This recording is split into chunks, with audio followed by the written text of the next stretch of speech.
빌립보서 4장 4절부터 저희가 7절까지의 말씀을 읽었습니다.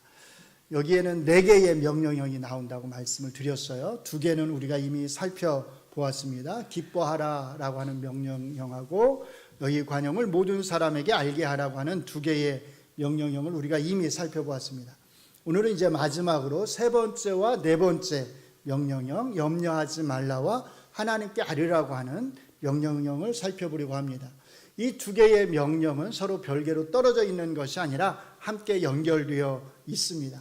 그냥 단순하게 표현하면 기도해라 그 말입니다. 기도해라. 저는 여러분들이 이 명령을 아주 중요하게 받아들였으면 좋겠습니다.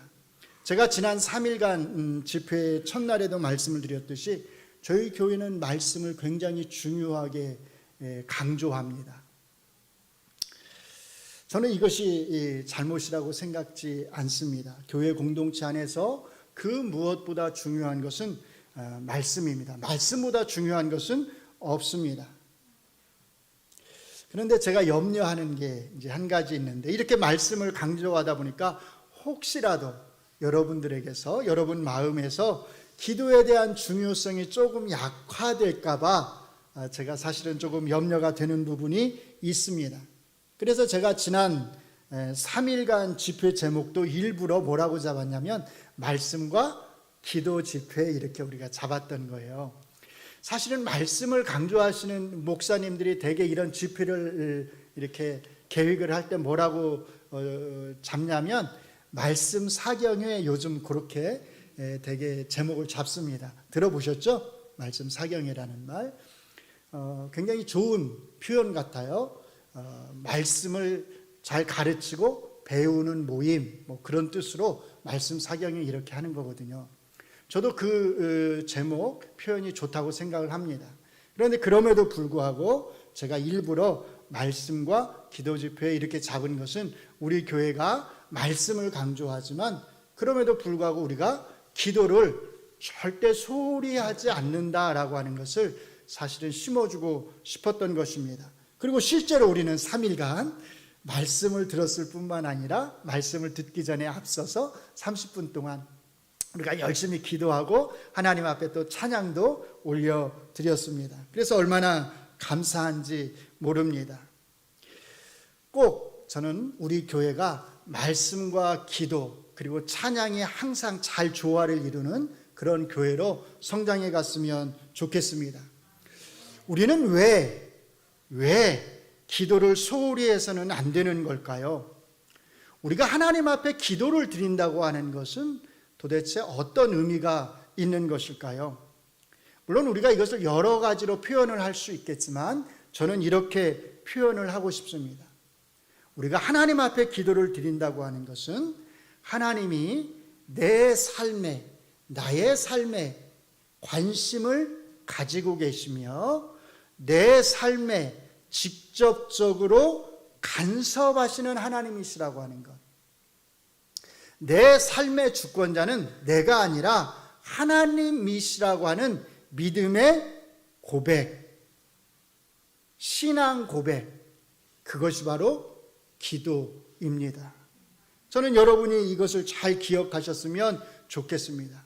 기도는, 여러분들이 드리는 그 기도는 그 자체로 하나의 신앙 고백입니다.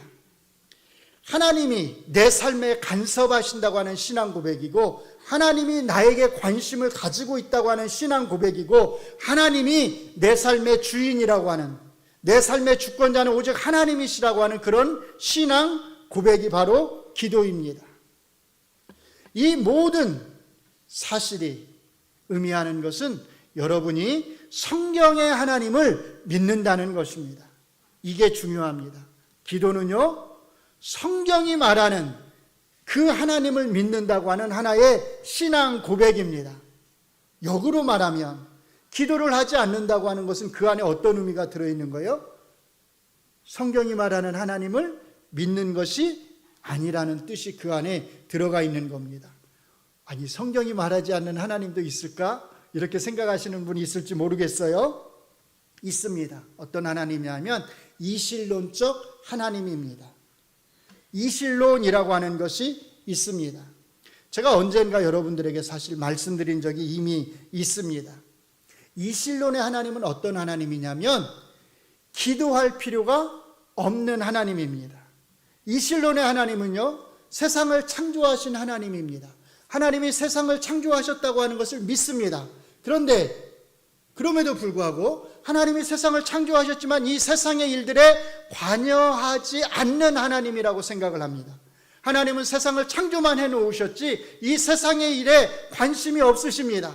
이 세상의 모든 일들은 그냥 스스로 알아서 굴러가는 것입니다. 모든 일들이 다 일어나는 것입니다. 그래서 하나님은 이 세상의 일에는 간섭하지 않습니다. 구체적으로 말하면 우리의 삶에 간섭하지 않는 하나님이시라는 겁니다. 그래서 이런 하나님을 가리켜서 뭐라고 말하냐면 시계공 같은 하나님, 이렇게 말을 합니다.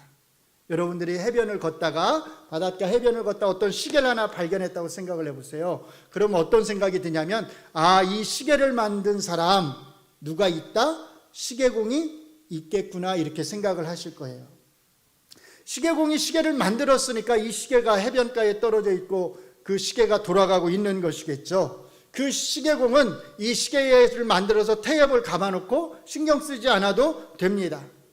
그냥 시계가 알아서 시간을 맞추면서 돌아갑니다. 스스로 알아서 움직입니다. 이실론의 하나님은 바로 이런 시계공과 같은 그런 하나님이시라는 겁니다. 그냥 이 세상을 만들어 놓고 더 이상 신경 쓰지 않아도 됩니다. 그래서 이실론을 믿는 사람들은 하나님 앞에 기도할 필요가 없습니다. 기도해봐야 소용이 없습니다. 정말 이런 하나님을 믿는 사람들이 있을까, 이렇게 생각하실 분들이 또 아마 있을지도 모르겠어요. 그런데 여러분이 잘 아는 아주 유명한 과학자, 최고의 과학자 뉴턴이란 사람 아시죠? 바로 뉴턴이 대표적인 이런 이실론자입니다. 우리는 그런 과학자들이 하나님을 믿었다라고 이렇게 생각을 하면서 굉장히 존경하고 그러는데, 사실 자세히 이 사람들의 믿음을 살피면요, 이런 과학자들이 믿는 하나님은, 이 뉴턴이 믿는 하나님은 우리가 믿는 성경의 하나님이 아니라 이실론적인 하나님입니다. 주의하셔야 합니다. 그래서 제가 늘 강조하듯이 우리가 믿는 기독교적 유실론, 이런 기독교적인 유실론자와 이실론자가 가지고 있는 가장 큰 차이가 뭐냐면, 그 하나님이 기도할 수 있는 하나님이냐 아니면 기도할 수 없는 하나님이냐에 달려 있습니다. 우리가 믿는 하나님은 기도할 수 있는 하나님입니다. 바로 이 하나님이 성경의 하나님이십니다. 그래서 우리의 기도 행위는 그 자체가 나는 성경이 말하는 그 하나님을 믿습니다라고 하는 하나의 신앙 고백인 것입니다. 팀 켈러라고 하는 미국의 목사님이 계십니다. 이 목사님은 우리의 기도 행위에 대해서 이렇게 말씀하셨습니다. 기도하지 않는 것은 단순히 종교적 계율을 어기는 정도가 아니라 하나님을 하나님으로 대하지 않는 행위다. 기도하지 않는 것은 하나님을 하나님으로 인정하지 않는 행위다. 그런데 안타까운 사실이 하나 있습니다. 성경이 하나님을 믿는다고 하면서 기도하지 않는 그리스도인들이 있다는 사실입니다. 이런 분들은 예배에 열심히 참여합니다. 열심히 교회 공동체의 행사에 참여합니다. 열심히 헌신하고 봉사합니다. 그런데 이상하게도 이런 분들에게서 기도하는 모습을 찾아볼 수가 없습니다. 간절히 기도하는 모습을 본 적이 없습니다. 이 사람들은 자기 스스로는 성경의 하나님을 믿는다고 고백하지만 사실은 이실론적 하나님을 믿는 것일 수 있습니다. 그러므로 여러분들도 여러분 자신을 잘 살펴보아야 합니다. 내가 지금 믿고 있는 그 하나님이 성경이 말하는 하나님인가, 아니면 이실론적인 하나님은 아닌가. 기도와 관련해서 우리가 한 가지 잘못된 생각을 할 수가 있습니다. 하나님이 모든 것을 아시는데, 하나님이 모든 일들을 다 주관하시는데 우리가 기도할 필요가 있을까? 하나님이 하나님의 선하신 뜻대로 모든 일들을 다 이루어 가시는데 우리가 굳이 기도할 필요가 있을까? 실제로 별로 기도에 힘쓰지 않는 많은 사람 중에서 적지 않은 분들이 아마도 이런 생각을 하는 것 같습니다. 하나님이 주권자이시고 모든 만물을 친히 통치하시는 분이시고 내 삶에 있어서 작은 것까지도 속속들이 알고 계시는데, 내 모든 형편을 하나님이 알고 계시는데 내가 굳이 기도할 필요가 있을까? 하나님이 하나님 자신의 뜻대로 내 삶의 모든 것들을 다 선하게 인도해 가시는데 내가 굳이 기도할 필요가 있을까라고 생각하는 겁니다. 어떤가요? 이 표현만 놓고 보면 굉장히 좋은 믿음을 소유한 것 같습니다. 하나님의 주권과 통치를 인정하는 것 같고 하나님의 뜻에 순종하고자 하는 마음이 있는 것 같습니다. 그런데 정말 그럴까요? 한번 이렇게 질문을 한번 바꿔보겠습니다. 하나님이 모든 것을 다 알아서 하시리라고 생각하면서 기도를 하지 않는 것이 정말 진정한 의미에서 하나님의 주권을 인정하는 것일까요? 아니면 하나님이 모든 것을 다 알아서 하시지만 기도를 하는 것이 하나님의 주권을 인정하는 것일까요? 어느 쪽이 정말로 하나님의 주권을 인정하는 거라고 생각을 하시나요? 첫 번째입니까? 두 번째입니까? 성경은 하나님이 모든 것의 통치자요 주권자이심을 말하지만 동시에 하나님은 우리에게 기도할 것을 요구하시는 하나님이심을 우리에게 말하고 있습니다. 다시 한번요. 하나님은 모든 것을 통치하시고 주관하시는 주권자이십니다. 그러나 동시에 하나님은 우리에게 기도할 것을 요구하시는 하나님이십니다. 이것을 가장 잘 보여주신 분이 바로 누구냐면 예수님이십니다. 누가복음은 예수님이 겟세마네 동산에서 기도하신 모습을 이렇게 요약해서 기록하고 있습니다. 같이 한번 읽어보겠습니다. 시작. 예수께서 힘쓰고 애써 더욱 간절히 기도하시니 땀이 땅에 떨어지는 핏방울같이 되더라. 이것만이 아닙니다. 히브리서 기자는요, 예수님의 기도에 대해서 이렇게 증언합니다. 제가 읽어드리겠습니다. 그는 육체에 계실 때에, 이 땅에 계실 때에 자기를 죽음에서 능히 구원하실 이에게, 하나님에게 심한 통곡과 눈물로 간구와 소원을 올렸고 그의 경건하심으로 말미암아 들으심을 얻었느니라. 어떻게 하셨다고요? 심한 통곡과 눈물로 간구와 소원을 올려드렸다. 기도하셨다는 뜻입니다. 누구에게요? 하나님에게요. 예수님은 하나님의 주권을 믿지 못해서 이렇게 간절히 기도하셨을까요? 예수님은 하나님의 뜻을 알지 못해서 땀이 핏방울이 되도록 기도하셨을까요?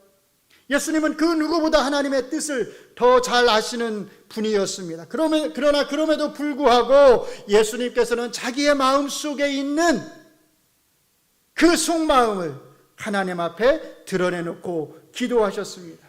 이 잔을 내게서 옮겨달라고 기도하셨습니다. 그것이 참된 인간으로서, 살을 입으신 인간으로서, 우리와 똑같은 인간으로서 예수님의 솔직한 마음이었기 때문입니다.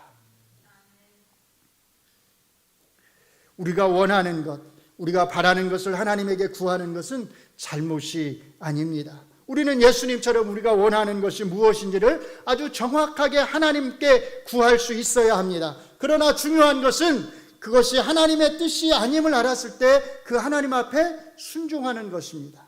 어떤 분들은 우리가 원하는 것을 하나님께 아뢰는 것에 대해서 어떤 거부감을 가지고 계신 분들이 있습니다. 우리가 하나님 앞에 어떤 물질을 구하는 것, 어떤 우리의 필요들을 구하는 것, 내가 쓸 것을 구하는 것에 대해서 어떤 분들은 약간 거부감을 가지고 계세요. 그래서 기도는 그런 것이 아니라고 말을 합니다. 기도는 하나님과의 대화지 우리가 필요한 것들, 물질적인 것들을 구하는 것이 아니라고 말씀을 합니다.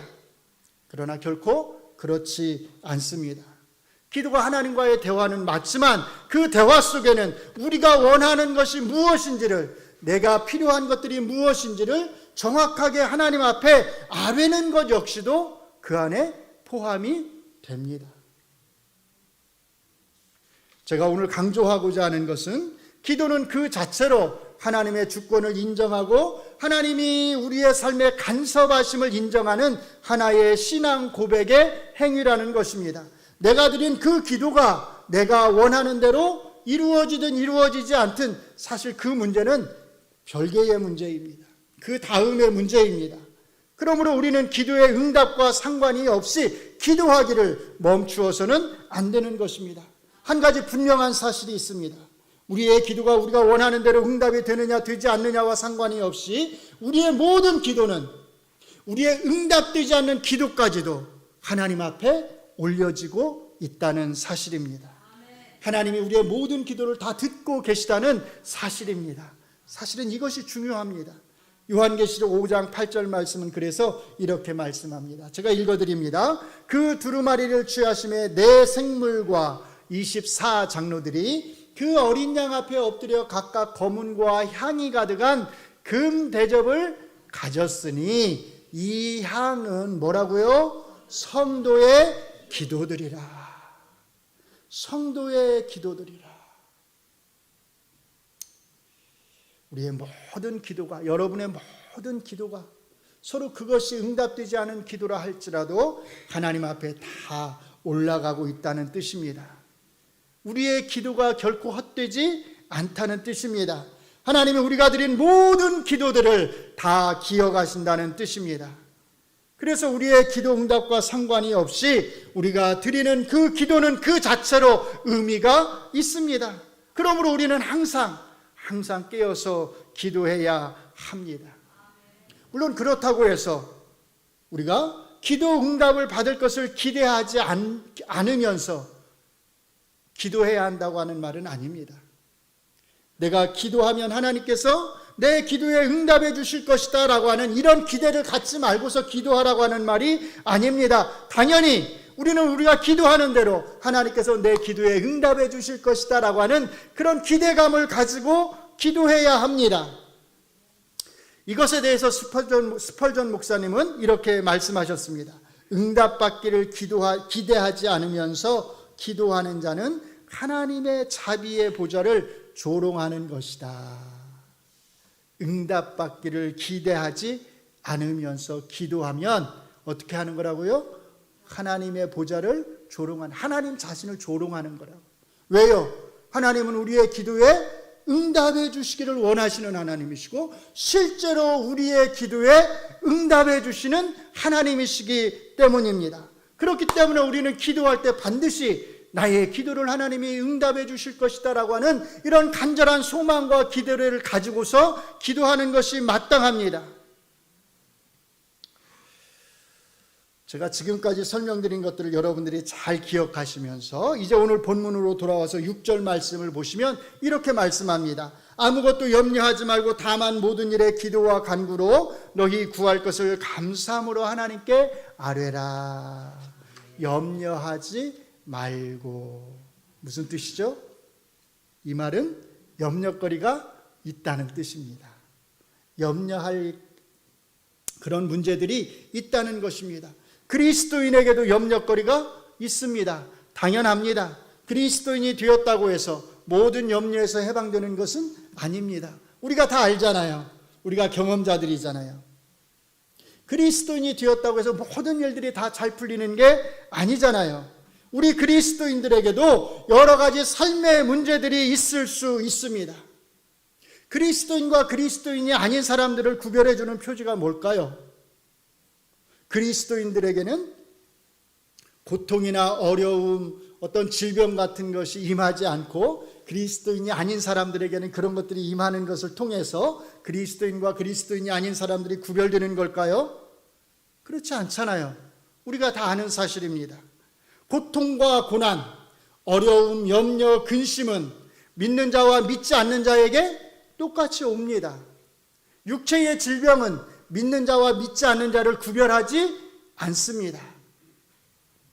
그럼 뭘 통해서 믿는 자와 믿지 않는 자가 구별이 될까요? 기도를 통해서입니다. 그 고난에 어떻게 반응하느냐, 그 고통의 질병에 어떻게 반응하느냐, 기도를 통해서 반응을 하느냐, 기도하지 않는 것을 통해서 반응하느냐. 기도는 우리 믿는 자를 구별해주는 중요한 표지라는 뜻입니다. 오늘 본문이 바로 이것을 우리에게 말해주고 있습니다. 아무것도 염려하지 말고 기도하라. 우리가 기도할 수 있는 대상인 하나님이 계시다고 하는 것은 얼마나 감사한 일인지 모릅니다. 우리가 그렇게 하나님 앞에 우리의 문제를 놓고서 기도하면 모든 지각에 뛰어난 하나님의 평강이 그리스도 예수 안에서 너희 마음과 생각을 지키시리라 이렇게 말씀합니다. 여기서 지킨다고 하는 뜻은요, 파수꾼을 세운다고 하는 뜻입니다. 염려와 근심과 걱정이라고 하는 적군이 우리의 마음과 우리의 생각에 침투해 들어오지 못하도록 우리의 마음과 생각에 하나님께서 파수꾼을 세워서 지켜주시겠다는 겁니다. 마음과 생각은 어떤 곳을 가리키냐면 우리의 염려와 불안과 근심, 걱정들이 생겨나는 그 원천 출처를 가리킵니다. 바로 그곳에서 마음과 염려와 불안이 생겨나는 그 원천이 되는 마음과 생각에서 그런 것들이 생겨나지 않도록 하나님께서 파수꾼을 세워주시겠다는 것입니다. 그래서 불안해하지 않도록, 걱정하지 않도록 해주시겠다는 겁니다. 오히려 모든 지각에 뛰어난 하나님의 평강이 있으리라고 말합니다. 모든 지각에 뛰어나다, 그 말은 우리말로 어려운 표현을 썼어요. 지각, 우리가 일반적으로 쓰는 표현은 아닌데 그냥 이해라고 생각하시면 됩니다. 영어는 understanding입니다. 우리의 모든 이해를 초월하는 하나님의 평강이 그 말입니다. 우리가 생각지 못한, 우리가 예상하지 못한, 우리가 기대하지 못했던 그런 놀라운 하나님의 평강이 우리에게 임한다는 것입니다. 어떤 사람에게요? 누구에게요? 기도하는 사람에게. 하나님의 주권을 믿으면서 기도하지 않는 사람이 아니라 하나님의 주권을 믿으면서 기도하는 사람에게 하나님이 이런 평강을 주시겠다고 말씀을 하십니다. 우리 그리스도인에게 문제는요, 우리가 처해 있는 어떤 어려운 상황이 아닙니다. 우리에게 진짜 문제는 뭐냐면 우리가 그런 어려운 상황 속에 처해 있음에도 불구하고 그런 염려거리를 앞에 두고서도 우리가 간절하게 기도하지 않는다는 겁니다. 하나님 앞에 엎드려서 기도하지 않는다는 겁니다. 그게 문제입니다. 간절히 기도해야 할 문제가 분명히 있습니다. 예수님처럼 땀이 핏방울이 되도록 엎드려 기도해야 하는 문제가 우리에게 분명히 있습니다. 그런데 그럼에도 불구하고 우리가 기도하지 않는다고 하는 것, 바로 그것이 우리의 문제입니다. 오늘 본문에 보시면, 오늘 본문은 우리가 그렇게 간절하게 하나님 앞에 기도하면 하나님께서 우리의 모든 문제를 다 해결해 주시겠다고 약속하지 않습니다. 그런 언급은 전혀 없습니다. 뭐라고만 말씀하시죠? 오늘 본문이 우리에게 약속하는 것은 우리의 이해를 초월하는 하나님의 평강입니다. 염려하지 않게 해준다는 겁니다. 불안해하지 않게 해준다는 겁니다. 문제는 해결되지 않고 여전히 남아있을 수 있습니다. 우리의 어려움은 해결되지 않고 여전히 남아있을 수 있습니다. 그런데 그 어려운 가운데에서, 그 고난과 고통 가운데에서 우리의 믿음이 흔들리지 않도록, 불안하지 않도록 평강을 주시겠다는 겁니다. 우리가 알지 않나요? 우리가 잘 알잖아요. 기도했다고 해서 모든 문제가 다 해결이 되던가요? 여러분들이 기도했다고 해서 삽시간에 그 모든 문제들이 다 해결되던가요? 그렇지 않다고 하는 것을 우리가 경험적으로 알고 있습니다. 어떤 문제들은요, 아주 오랜 시간이 지나야, 몇 년이 지나야 해결되는 문제들도 있습니다. 제가 나이를 먹으면서 좋은 것들이 몇 가지가 있는데, 이제 그 중에 하나가 뭐냐면 어려움이 와도 조금 여유를 가질 수 있다고 하는 것. 또 하나가 뭐냐면 어떤 어려운 문제가 닥치면 이 문제는 지금 당장 해결될 수 있는 문제가 아니구나라고 하는 것을 그냥 직감으로 알 수 있다는 겁니다. 그때마다, 그런 어려운 문제에 부딪힐 때마다 정말 저에게 가장 큰 위로가 되는 말씀은 오늘 본문에 나와 있는 6절과 7절의 이 말씀입니다. 아무것도 염려하지 말고 모든 일에 기도와 간구로 너희 구할 것을 감사함으로 하나님께 아뢰라. 그리하면 모든 지각에 뛰어난 하나님의 평강이 그리스도 예수 안에서 너희 마음과 생각을 지키시리라. 이 말씀 안에는 내 문제를 당장 해결해 주겠다고 하는, 나의 모든 문제를 해결해 주겠다고 하는 그런 약속은 없습니다. 그런데 하나님이 내 안에 모든 지각에 뛰어난 이 하나님의 평강을 주시겠다고 하는 이 말씀은요, 마치 내 앞에 있는 이 문제가 해결될 때까지 하나님께서 나로 하여금 인내할 수 있게 하시고 참고 견딜 수 있도록 해주시겠다고 하는 그런 믿음을 내게 주시겠다고 하는 그런 약속의 말씀으로 저에게는 언제나 다가왔습니다. 그래서 저는 그때마다 이 말씀을 항상 마음속에 두면서 이렇게 기도했습니다.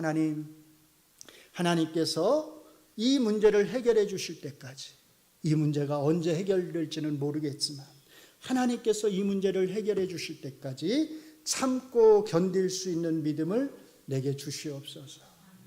잘 인내할 수 있는 믿음을 주시옵소서.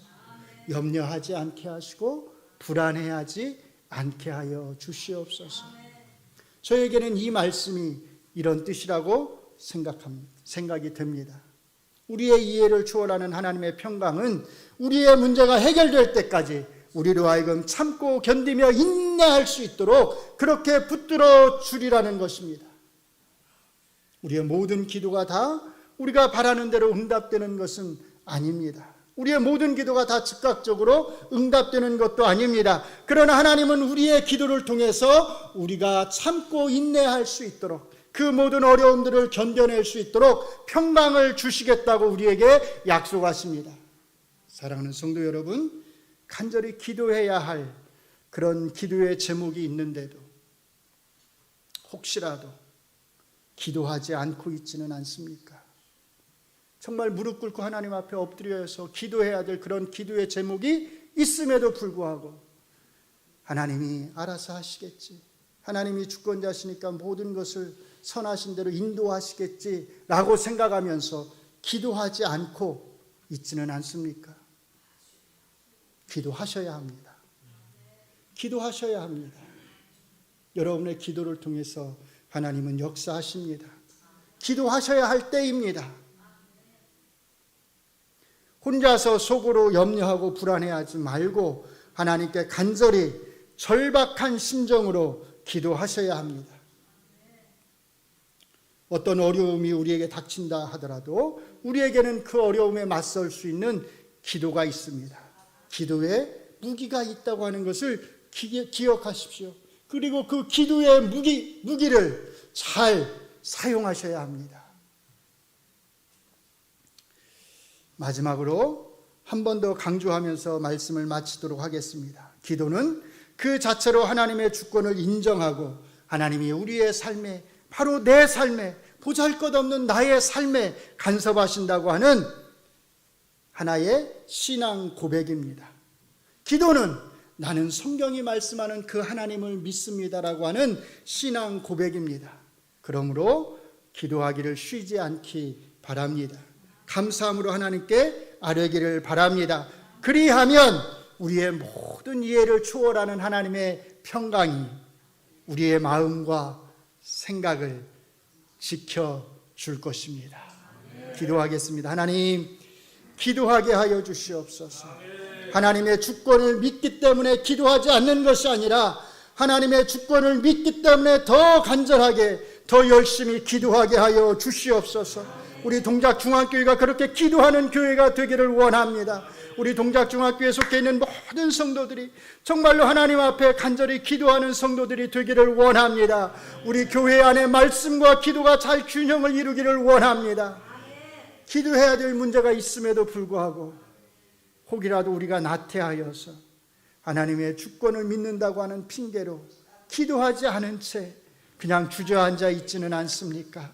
하나님, 우리를 깨우쳐 주시고 우리를 일으켜 주셔서 예수님께서 땀방울이 핏방울이 되도록 기도하셨듯이 그 하나님 앞에 기도하게 하시고 하나님의 선하신 뜻에 순종할 수 있는 믿음을 우리에게 허락하여 주시옵소서.